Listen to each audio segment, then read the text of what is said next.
Bueno, todo lo que se ha dicho esta tarde, yo creo que hay motivos, hay razones para que nos interesen a todos lo que aquí se ha dicho. Perdonad porque me estoy quedando cada vez con menos voz.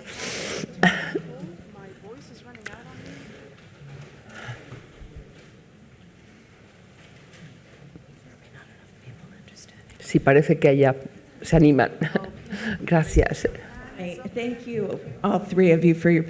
Muchas gracias. Ha sido interesantísimas las tres sesiones. Muchas gracias. Sobre todo me interesa preguntarles a Sheila Folliott y a Sheila Barker cuando piensan en estos momentos. ¿Por qué? Estos momentos, el momento actual. Subastas, muestras, exposiciones. No parece que sea un mundo particularmente bueno para las mujeres en el mundo, así que no sé, ¿es esta la razón? ¿O siempre se han dado estas fluctuaciones, estos altibajos en la realidad de las mujeres? ¿Qué dirían, por favor, para Sheila Barker y para Sheila Folliott? Pues, ¿qué hago? ¿Hablo en italiano? En inglés. En inglés. Muy bien, hay interpretación al español. Si habla alguien en italiano, no va a haber interpretación a ningún idioma. La respuesta tiene que ver con las exposiciones en Estados Unidos. No puedo salirme de ese marco.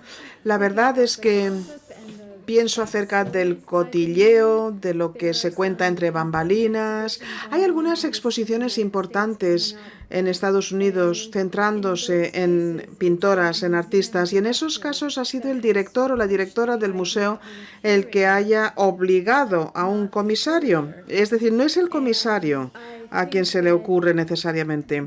Yo creo que los fideicomisos empiezan a entender que los museos antiguos, los museos a la antigua, ya no interesan tanto a los públicos contemporáneos. Están intentando ver cómo conseguir que los museos sean interesantes para sus públicos, que sean pertinentes. Y una de las formas es obligándoles a pensar acerca de la realidad política contemporánea. Así que creo que en muchas instancias intentan no ya prever lo que necesita la sociedad o lo que necesita el mundo del arte. No, creo que incluso están viendo cómo atraer a más visitantes y están comprendiendo que las mujeres artistas son interesantes porque no sabemos mucho acerca de las artistas y es algo novedoso. Es una posible respuesta. Y no podemos también pensar que el mercado va a reaccionar a los acontecimientos. La verdad es que yo no tengo información acerca de esa actividad de Sotheby's, pero tuvieron que reunir muchas obras, ¿no? Y eso fue por un Elisabeth Vigée-Lebrun, que me parece que fueron, no sé, 12 millones o algo así, ¿no? Un Vigée-Lebrun.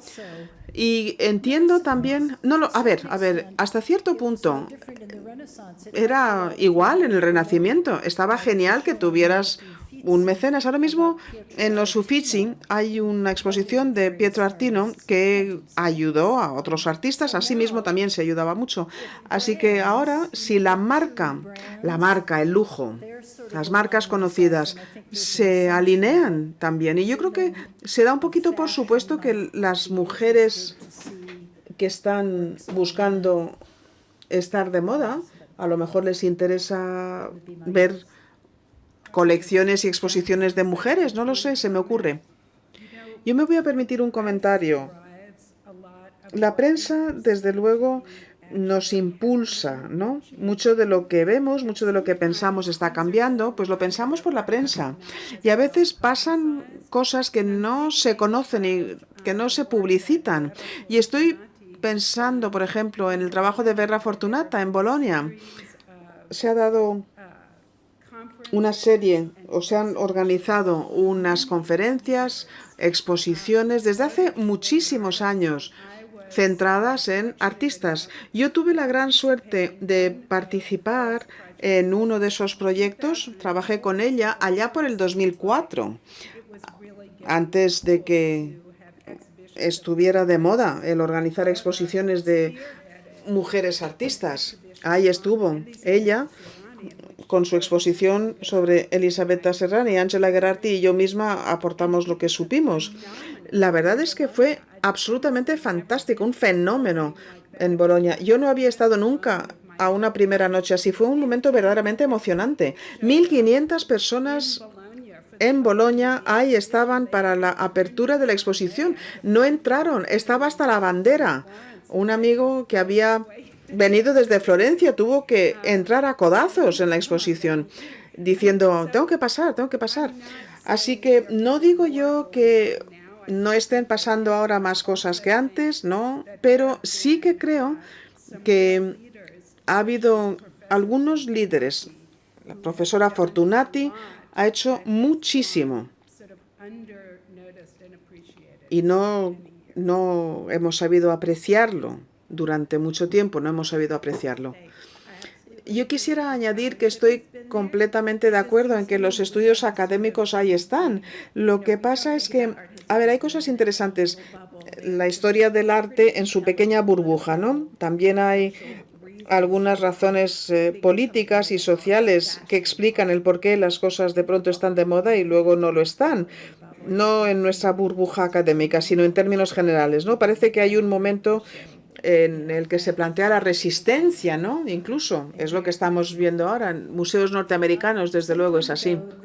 Hace un tiempo, el Museo Nacional organizó una exposición de artistas mujeres de la colección del Hermitage y el entonces director, que no era experto, porque estábamos hablando acerca del 18, un poco del 17, un poco del 16, esta persona dijo, ¿y cómo vamos a poder vender una exposición de retratos? O sea que, no sé, el género también, ¿no?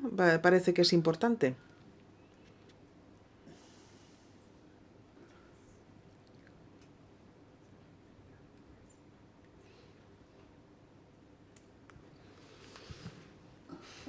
Muchas gracias. La verdad es que han sido unas conferencias interesantes y amenas. Yo tengo un comentario de naturaleza general para Sheila Barker y Sheila Folliott, que han hablado ambas de Linda Nochlin. Algo que Nochlin nos animó a hacer es intentar ver a las mujeres artistas desde un punto de vista institucional, es decir, dando un paso atrás. Yo sé que hay dificultades desde el punto de vista de los archivos, ¿no? Trabajando con Cartsoni o con Sofonisba.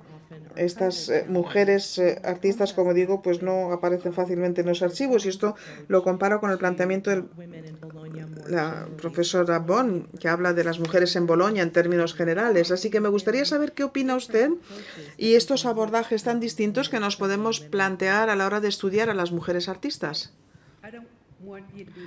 Bueno, no quiero dar lugar a confusión. Yo he hecho muchísima investigación. He buceado en los archivos. No creo que se pueda trabajar en este campo de mujeres artistas sin estudiarlo bien, sobre todo las mujeres artistas que ya han sido estudiadas. No siempre es evidente cómo plantear el problema mismo de qué es lo que se busca y cómo se lleva a cabo la investigación en los archivos, ¿no? Cuando estás trabajando con artistas mujeres. He hablado con una serie de académicos y me confirman que la experiencia es parecida. Caroline Murphy, por ejemplo, que trabajaba hace tiempo investigando a Fontana.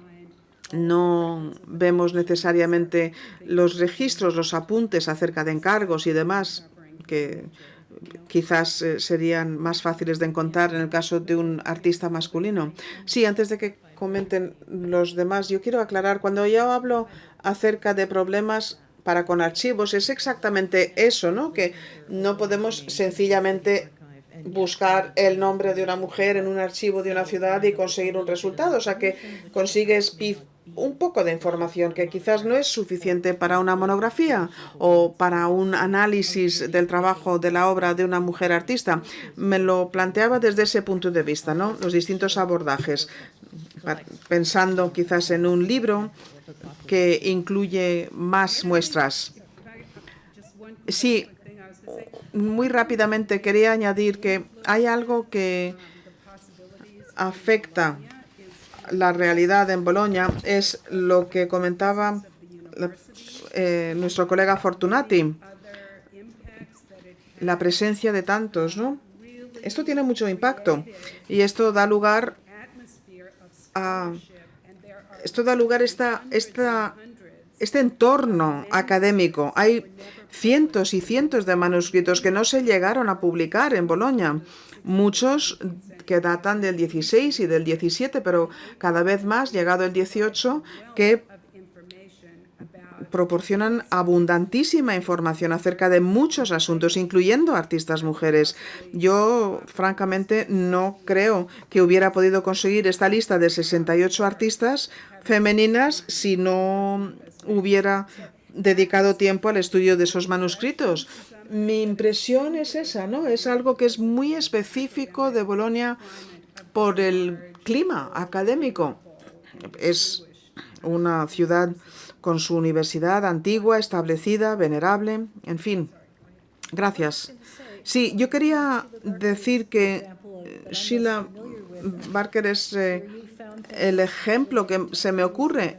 Encuentras cosas acerca de Artemisia, no sé, direcciones, por ejemplo, en la calle, nombres de calles, lugares inesperados, ¿no?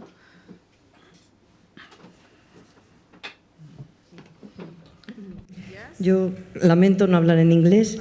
Quería decir que he disfrutado muchísimo con las 3 conferencias. No sé si me están traduciendo. ¿Sí? ¿Se comprende? Bueno, yo llevo 5 años dirigiendo un proyecto aquí en la Universidad Complutense de Madrid sobre mujeres protagonistas de las artes, no solamente artistas, sino también mecenas. Y bueno, veo que en parte se puede pensar que es una moda que ha surgido al calor de muchos estudios. Yo creo que no es una moda, que es el resultado de muchos años de estudios y que ahora, por suerte, lo que tenemos es, como se ha visto también en las 3 conferencias, una enorme diversidad en cuanto a la forma de afrontar los estudios sobre mujeres artistas.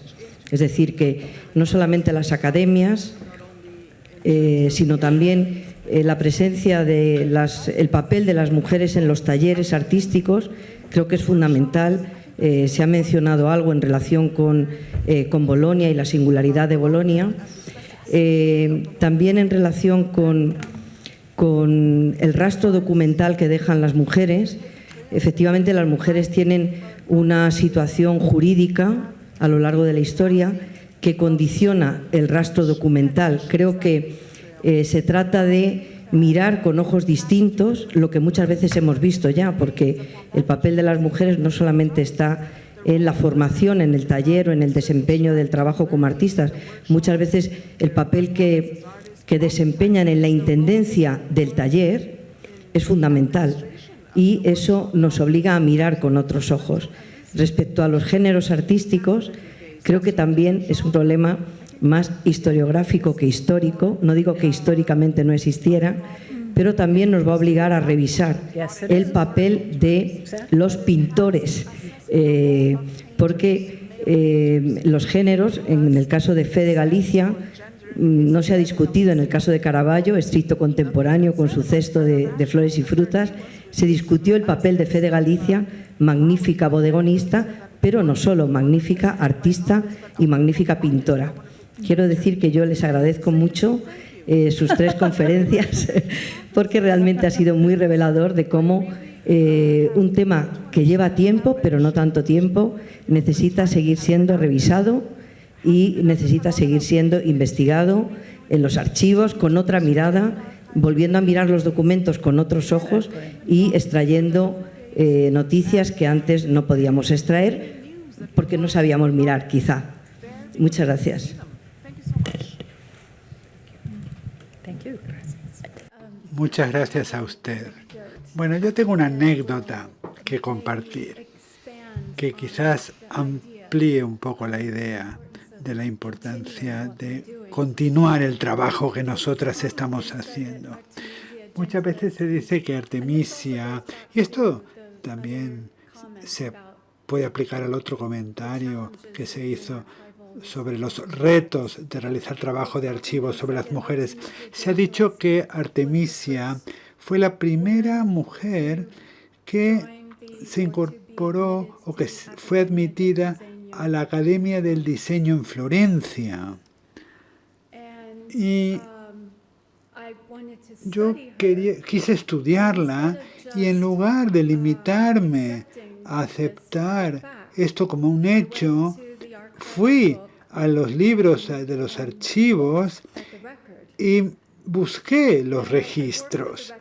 Y trabajé con el registro y descubrí muchas cosas muy interesantes, analizando con mucho cuidado el contexto. Pero luego me encontré con algo inexplicable. Yo no di por hecho que ella fue la primera, por lo tanto, fui antes, vi lo que había antes en el libro y encontré mujeres artistas anteriores a ella. Ella no fue la primera. 2 páginas antes, por ejemplo,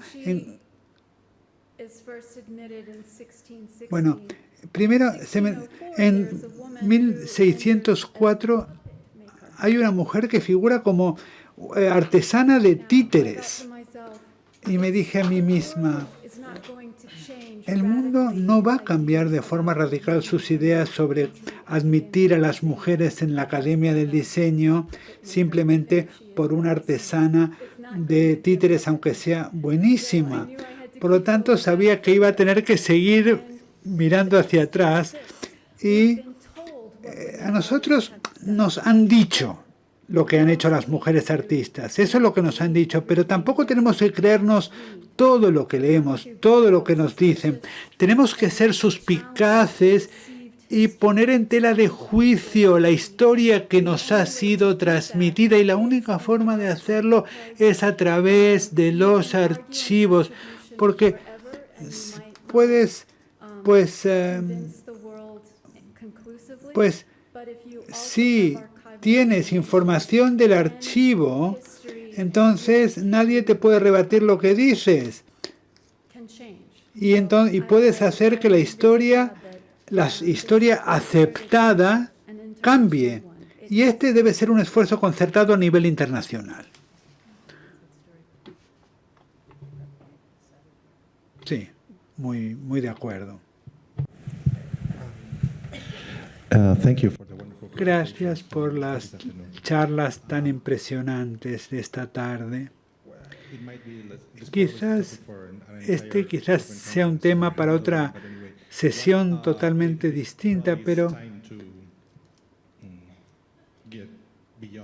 quizás debamos ir más allá de una narrativa histórica basada solamente en la grandeza de la calidad. Quizás podamos debatir si es realmente necesario este tipo de debate. ¿Qué otro tipo de narrativas, qué otro tipo de historias podríamos contar en los próximos 5, 10 o 15 años en proyectos de investigación, delante de los alumnos? ¿Cuáles podrían ser las alternativas? No digo que sean sustitutos, pero meramente alternativas. Para mí, una de las aportaciones más importantes de los últimos 25 años ha sido lo que hemos aprendido de la cultura de los conventos, lo que sucede dentro de los conventos, como lo de Plautilla. Hay que presentarlo e interpretarlo, desde luego, porque el tipo de información que obtienes no es el típico, no es básicamente la iconografía normal. Son iconografías muy específicas, las cosas que suceden dentro de los conventos. Creo que esto es algo muy importante de estudiar. Una cosa en la que yo he estado pensando mucho cuando estaba trabajando en mi libro tiene que ver con las redes de mujeres. ¿Qué podían suponer las redes de mujeres? Porque esta es una noción que no siempre se ha utilizado en relación con artistas mujeres. Sí que, a la hora de estudiar mujeres escritoras, sí que se ha estudiado, pero no tanto al estudiar mujeres artistas. Y creo que lo que puede alentar esto es a pensar no solamente en Elisabetta Serrani en relación con otras pintoras, sino también qué pasaría con las mujeres escritoras o las figuras religiosas que también eran mujeres y que también ejercieron una influencia sobre ella porque vivían pues muy cerca de ella. Entonces esto simplemente consiste en echar una red amplia y pensar más ampliamente en las mujeres en distintas situaciones culturales y ver si eran conscientes las unas de las otras y qué influencias mutuas pueden haber recibido. Y este es un componente muy importante de mi enfoque a la hora de examinar las mujeres artistas. Y muchas veces, como tantos estudios de las mujeres artistas de este periodo son monográficos y se ocupan de solamente una obra o una o dos obras o una mujer artista o una o dos mujeres artistas, este enfoque normalmente limita la posibilidad de trabajar más ampliamente en términos de redes de mujeres procedentes de distintos entornos o de distintas disciplinas artísticas. Bueno, mi opinión, las cosas que me entusiasman a mí son precisamente las cosas que Babet ha mencionado. Yo me encontré con un manuscrito de 1620 sobre mujeres artistas que mencionó precisamente Babet en su charla. Y estamos hablando de 1620 en Florencia y en un pasaje describe las mujeres artistas chinas. Estamos hablando de 1620 y parte de esta descripción tenía que ver con cómo en la corte de Felipe I, Felipe II de España, en la corte del rey Felipe II,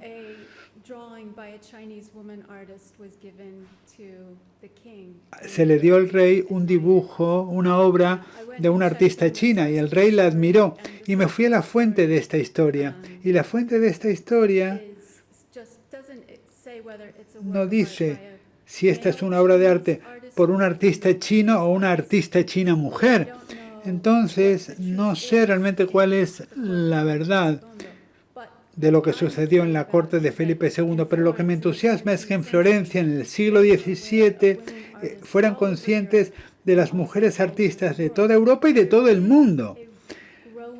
Hay una conciencia cada vez mayor del papel de la mujer artista en la historia y de su capacidad de entrar en la narrativa de la historia del arte.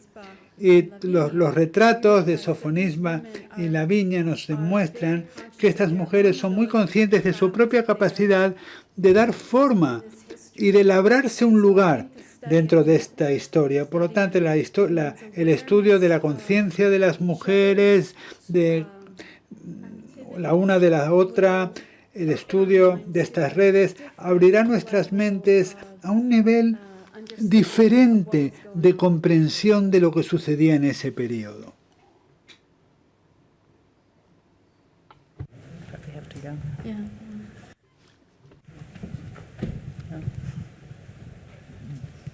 Mi autoproclamo rappresentante per ringraziare di cuore, immagino che siano finite le domande forse, ringraziare di cuore.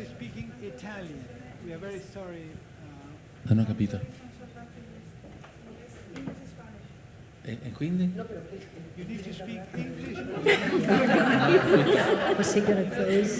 ho capito. Non c'è un traduttore. Ah, posso parlare da... It's better in English, no, in italiano. Niente, volevo ringraziare a nome di noi partecipanti e del pubblico Letizia Ruiz, che eroicamente, pur stando male, è stata qui in questi 2 giorni organizzando un convegno di grande qualità in cui c'è stato, credo di poterlo dire, un bellissimo clima, e anche Paloma Malaga per la sua insostituibile presenza e la sua gentilezza.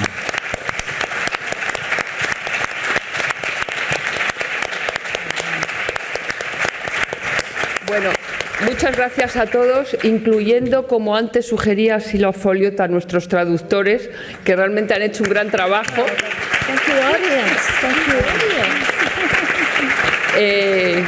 Y han estado pendientes de todos los detalles. La verdad es que han sido, a los técnicos, por supuesto, me recuerda bien Málaga, que es Paloma Málaga, que siempre está atenta a todos, a los técnicos que han hecho posible que todo funcione bien.